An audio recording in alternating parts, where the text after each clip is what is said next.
थनी। Hello थोड़ा सा repeat और को कम रही। माननीय कुंवर कमलवास व्यास जी उर्फ राजा ढोलन जी के मुख सुन के मन प्रसन्न हो गई। ये बात के मुखिया जी हमरा बहुत दिल में दर्द हो गई। अरे हाय हाय हाय करेजा में हमर चुभ गइल बा। कहतर की मगध के हवे जहां बिना मथा के आदमी होला।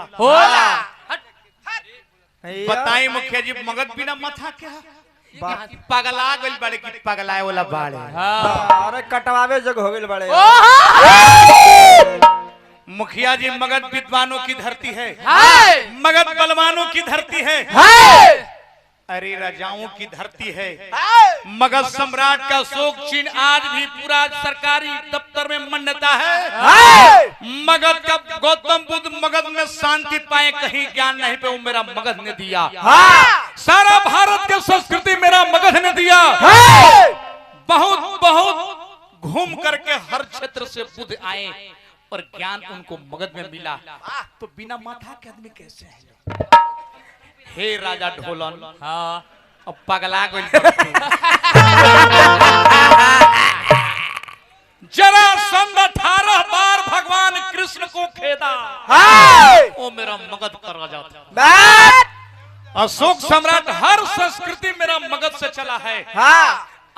टीका को के वो लिपस्टिक के घर है। अरे आया आसाराम बाबू के फूफा मत बन।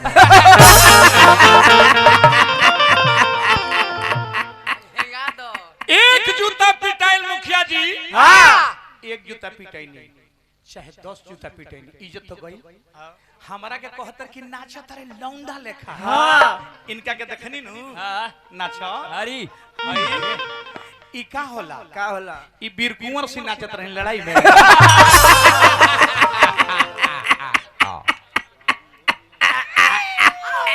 अतमी पंचायत मान्य शंभू मुखिया जी की ओर से पुरस्कार बा। हार्दिक हार्दिक प्रणाम बा।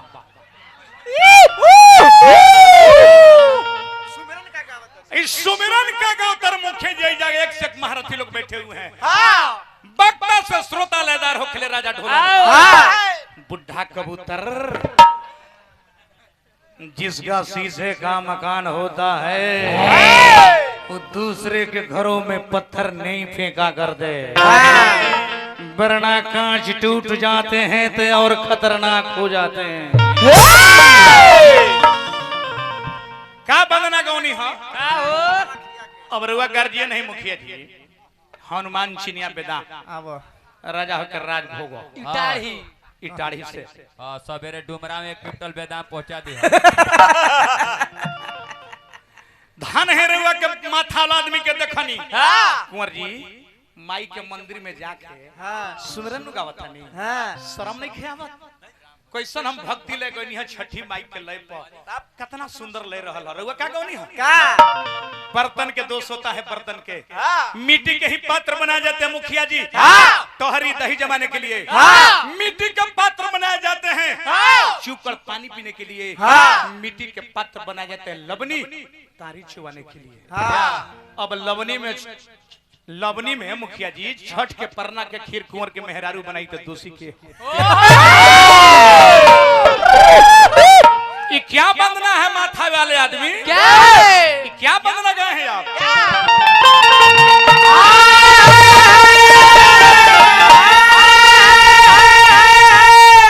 ये वीर कुंवर सिंह के भाव हम तो देख लेंगे। किया रहो मना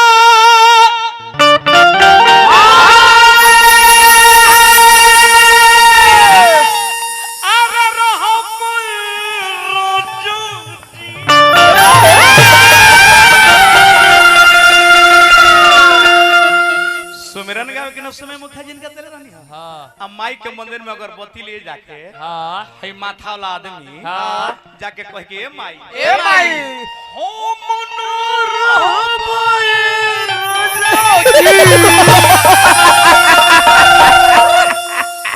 राम राम राम। माई के मंदिर में जाए तो श्लोक पढ़ी मंत्र पढ़ी लौंडाई भाव मत करी ना अब मेहरारू भी जाई तक काम सूत्र के बात बताई बतियाई न कि मेहरारू भी जाई तो अगरबत्ती दिखाई कैसे माई के मंदिर में जाई तो या होम ना रहो राजा जी अब मेहरारू भी जाई तो अगरबत्ती बारी सुहागरात में तुम्हें वो माता च पिता त्वमेव त्वमेव बंधु च सखा त्वमेव मेहरारू कह के एकदम माथा वाला मिल गई कह के तयाव आवा वो पंसरिया उठा के कह कि अखंड मंडलाकारम व्याप्तम चराचरम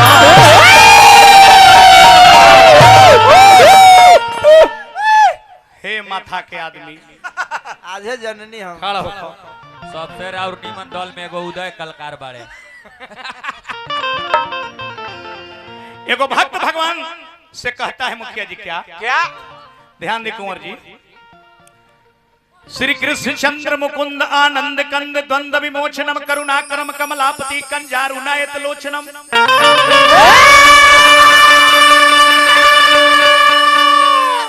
कालिंदी कूल कदम मतरुतल बेनुवादन तत्परम बलदायिनीम वरदायिनीम जयधायिनीम राधावरम स्वधर्म ध्वंस कुतैत कंस निरसम सुदर्प विभंजनम भय भंजनम खल गंजनम सुरसीदि मुनि मनरंजनम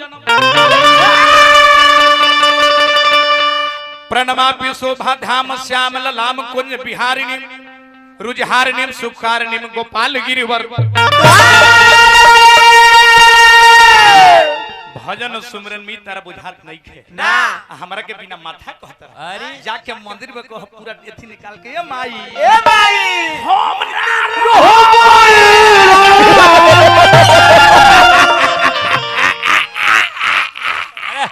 जा चिल्ला गेला यार माननीय सरपंच साहब अपनी पंचायत के सरपंच साहब के हार्दिक प्रणाम कनी है आजीवन पद प्रतिशत ऐसे कहे के बाद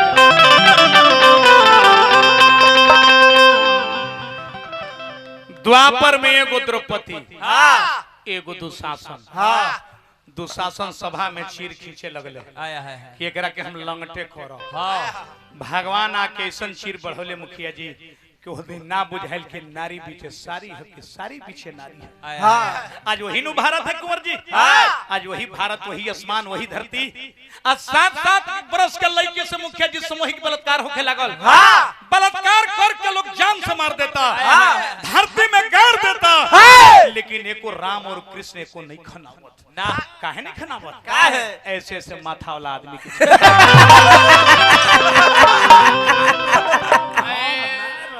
ये ऐसे भक्त कहते कि अब का हो अब का अरे रोई पे जदुराई अब का ओई बहो जदुराई अरे जगन्नाथ साई रे कहिरे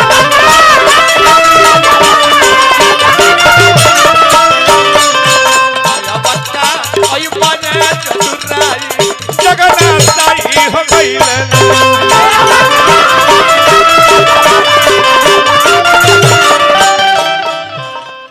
आज विदेशी देख देख के भारत को क्या कहते होंगे क्या हो गया भारत को सर से मुड़ी नीचा हो गया है इस ऋषियों महर्षियों का देश था मुखिया जी यहाँ के संत महात्मा लोग बलात्कारी में धरा के जेल के अंदर जा रहे हैं क्या हो गया भारत को बाबा वो भइले बलात्कारी हो चिन्हाई रे कोइले ना ये होरी ए बाबा वो भइले बलात्कारी हो चिन्हाई रे कोइले ना दैया बका भई बने चुराई जगन्नाथ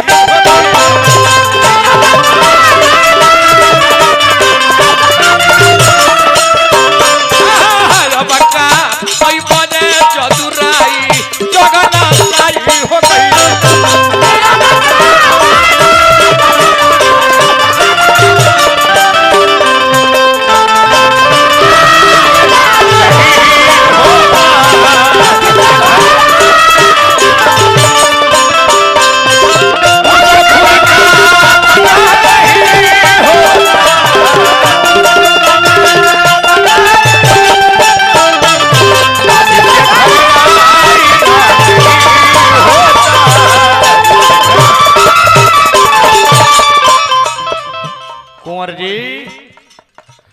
ऊपरे से बम गिरी तो नीचे भाला का करी का करी शंभू सिंह जी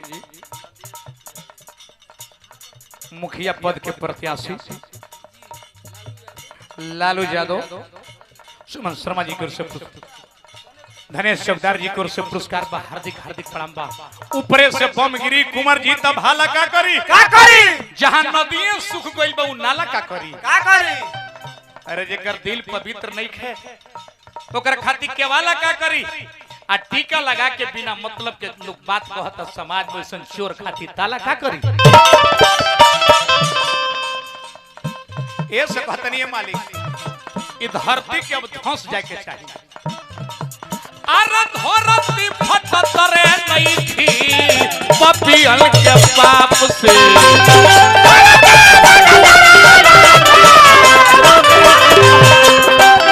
धरती फटत हो नहीं थी पपियल के पाप से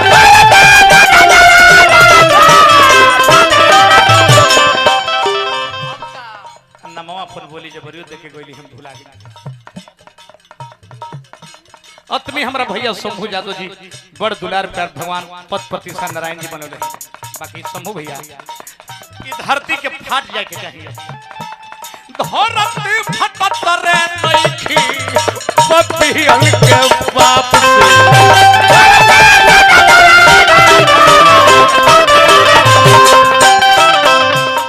अब का भरोसा करब मुखिया जी दाढ़ी बढ़ा के चंदन लगा के माला लेकर राम नाम जप अब सांझी खानी ढहल छर्द वाली चप से कोई फायदा नहीं इससे का फायदा होगी आऊ तो बड़े बड़े एगो नचनिया है पागल लौंडा लौंडा बुढ़ा गइला हेयर बेल्ट लगा के चलत रही हाय हाय हाय ए लौंडा चुनरी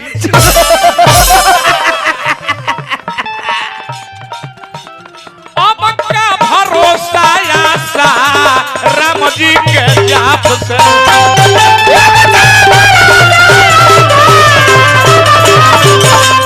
अब का भरोसा आशा राम जी के जाप से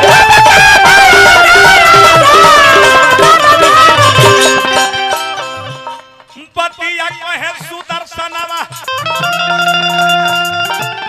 बड़ी पनका तो लौंडा हो ए लौंडा चुनरी पतिया कहे सुदर्शनवा अरे मन घिनाई रे कोइले नाये हरि जी पतिया कहे सुदर्शनवा हाय रे हमर भारत वही धरती वही आसमान सिर्फ बदल गए हैं इंसान यहाँ का पतिया कहे सुदर्शनवा यही बोले के बाद फिर शंभू सिंह जी मुखिया पद के प्रत्याशी लालू यादव सुमन शर्मा जी की ओर से पुरस्कार बा हार्दिक हार्दिक धनेश चौकदार जी की ओर से पुरस्कार बा हार्दिक प्रणाम बा पतिया कहे सुदर्शनवा अरे मन घिनाई रे कोइले ना ओ बक्का यही वजह पनवारी जगना साई रे कोइले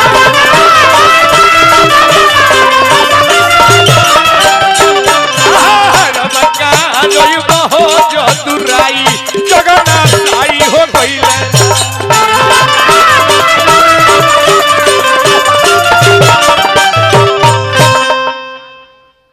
विकास बाबू फिर पुरस्कार देनी हार्दिक प्रणाम 2 मिनट बैठे तो मुखिया जी कुछ यहाँ भोजपुरी के ऐतिहासिक धरती हो तो सब प्रकार के श्रोता बड़े तो सब प्रकार के गीत होके के चाहिए अगर हमनी के नामवा सुन के मुखिया जी जवान भाई लोग आवेले कि चल चल सुदर्शन आइल बा लयदारी नखड़ा देखावेले तो ना हम दिखाई ले ना को दिखाई जहाँ कहब के तनी 5 मिनट के कथा सुन ली लोग लागी गाड़ी देवे मुखिया जी आज के डेट में किनियो के नहीं हमने लागी लोग गिरा के चला हो यही तला कथा कहे आइल बा लगलवा जानकार बने लागल मुरारी बाबू के सार बने लेदारी दे देता हाँ मुखिया जी डर से हमनी के लेदारी शुरू करी ले जा आज जैसे ही लेदारी शुरू करब आ तबले बुढ़ऊ का लोग गमछी से झाड़ के उठ के चल दी लोग चलो चलो देख ले लिए नाम सुन ले रनिए करो अगर खेल नौड़े छोड़े ब्यासे बन जाता दोनों दिन से मारल जाता नहीं जा तब तक मनी आई तमने 5 से 6 7 8 मिनट के लिए कथा है को हम कहतनी के बाद लेदारी में